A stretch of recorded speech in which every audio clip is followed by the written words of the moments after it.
What is up, YouTube? Welcome back to another Tarant tip on Mondays.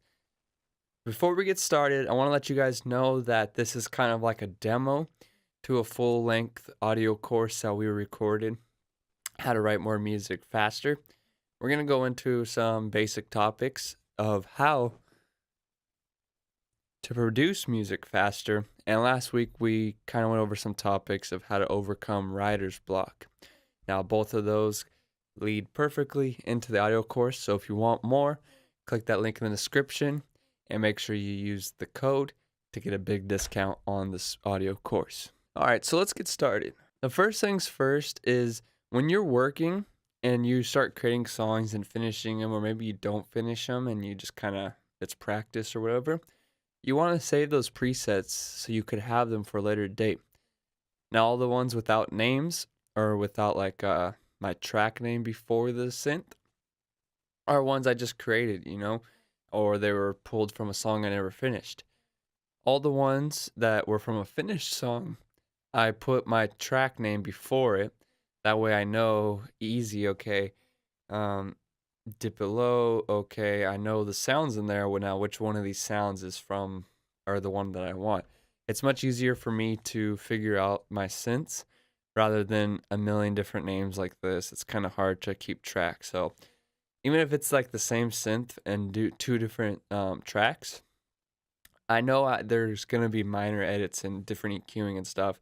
So I do save them again in my other track. So what this is a preset, and you're going to want to do this for basically everything. So now you could group, like here's just saving the preset, then you open it up and see them. Cool. You need to do that too. But in Ableton, you're able to save your processing with your preset. So this is how I had it in my track. And instead of doing the EQ every time I use this, look at the EQ's already on there for me.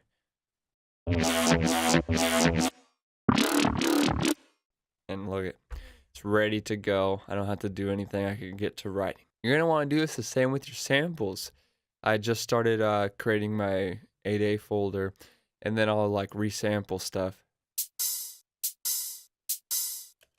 into these folders as I resample, and I'll also add folders as I resample more. And I'm gonna have a full custom library of my sounds that I made and all the samples and loops that I've processed over the time. And then I could build these up. Yeah, I still have, my normal sample library with all my sounds and stuff. But then once I actually touch it, edit it, and tweak it to something that I use, then they start getting transferred into the ADAY sounds. And then I'll resample, like say I used some sample kicks and I layered them, and then I just bounce out the loop, or I'll bounce out that kick. So now I have a nice full kick. And then I'll put them in my samples. Tip number 2 is default projects. As you could tell, minus this, it's basically what I get every time I open up Ableton. I want my sidechain, my Ghost sidechain channel up here with the white noise hitting.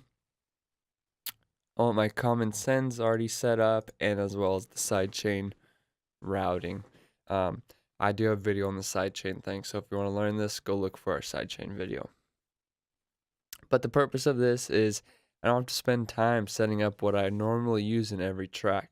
So I kept the basics and saved it so it's ready to go. And my master has some limiters, spectrum analyzers, and then just my little build-up tool that, again, if you guys get the Dropbox folder, it's in the projects on there, so you can just extract that chain. Just like the default project, you could do default channels. That's audio and MIDI.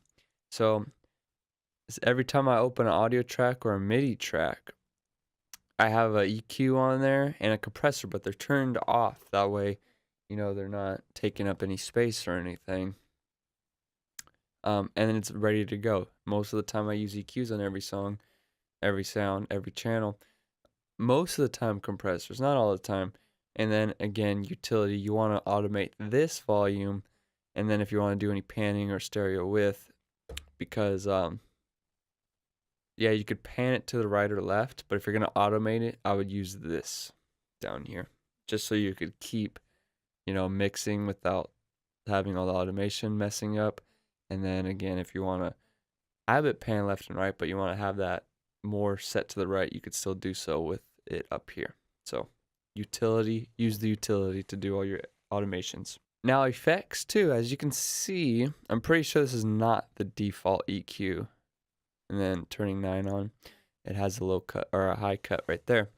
But you set this up how you want, and then you save this as a preset, or save as default preset.